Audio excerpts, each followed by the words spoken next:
Welcome back. It's time for Money Monday. The pandemic and inflation hitting everyone hard, but some groups were behind from the start. There's a racial wealth gap in this country, and according to the Brookings Institute, at $171,000 a year, the net worth of a typical white family is nearly 10 times more than a typical black family's net worth, which stands at a shocking $17,150. The median wealth for a Latino family even less, at around 14 grand. That's according to the National Community Reinvestment Coalition, a group that wants to increase the flow of private capital into underserved communities. JP Morgan Chase says it's committed to closing the wealth gap and is committing $30 billion toward racial equality, and it's benefiting Black, Hispanic, and Latino communities, which brings us to this week's special guest. We have Carolina Janaselli with us today. She is heading this massive effort, and we want to thank you for joining us here. My pleasure. Yeah, so let's talk about it. We mentioned earlier about what the wealth gap actually is. So why did JP Morgan Chase say this is something that we want to commit ourselves to? So 2020 was a very eye-opening year in many ways. The murder of George Floyd, the disproportionate impact of COVID-19 on Black, Hispanic, and Latino communities.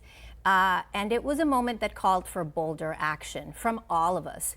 As a leading bank in this country, we felt that we needed to step up and do more, leveraging our business resources, our national branch network, our people, our philanthropic dollars, to really lean in and ask ourselves what more could we do to reduce the racial wealth gap, and this commitment is one of our primary initiatives to do that. All right, $30 billion, that's a lot of money. $18 billion already deployed. Where did that money go?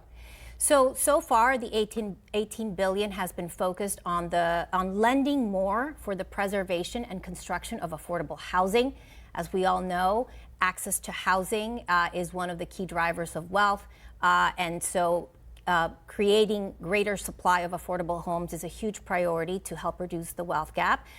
The other big initiative has been to lower the cost of mortgages for existing Black and Latino home buyers so that they can stay in their homes and use their money for education, healthcare, and the advancement of their other goals in their lives. So affordable housing and home loans has been the primary driver so far. We've also made a lot of progress with our increasing financial inclusion through our efforts around financial health, opening more branches in traditionally underserved communities, and really ramping up our efforts to provide financial health education and workshops to the community. Right, and we know for a lot of families that's how they build generational wealth is through home ownership, so it's good that you guys are tackling that. We've also had other representatives on here on our air about the community workshops that you all are doing. Yes. Because financial literacy is everything, because the saying goes, if you know better, then you have better chance of doing better. Exactly. Yeah. Yes, and in August here in Las Vegas, we've hosted over 18 workshops having to do with how to build your credit, budgeting, first-time homebuyer workshops.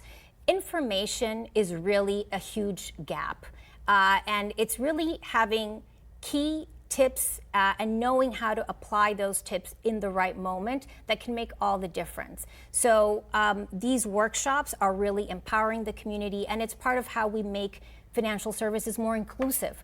Not everybody has the benefit of learning about these things around the kitchen table, so we want to go out of the branch into the community to make this information available. Okay, and where will the remaining funds go?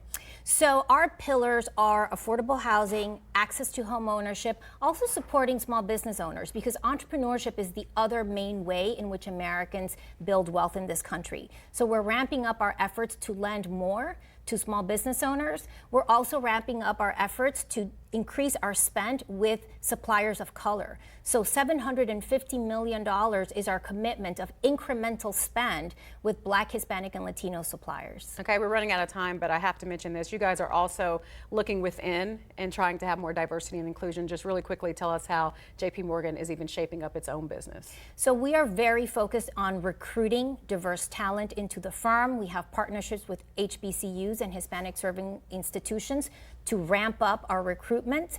And then once our diverse employees are in the house, we are ramping up our efforts to help promote them and open opportunities for them to continue to grow through the ranks. All right, so much there and so many things we could unpack, but of course time is of the essence. Thank you so much for joining us, Carolina, and we hope to learn more about what you guys are up to at JP Morgan Chase. Thank you so much for having me. Happy to have you.